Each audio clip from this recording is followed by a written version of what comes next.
এই কিভাবে বাইকটা চালাইতেছে? এসব কিছু ফালতু বাইকারদের কারণে দেশটার আজ এই অবস্থা। দেশটা আগাইবে কিভাবে? এদের কারণেই দেশটা শেষ।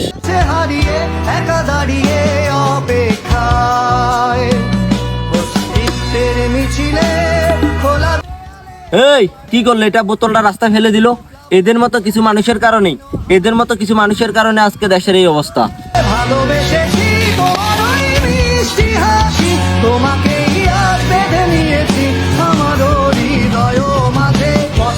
এরা নিজেরা ঠিক নাই, আবার দেশের কথা কয়। এরা ঠিক থাকলে দেশ এমনি ঠিক হয়ে যেত।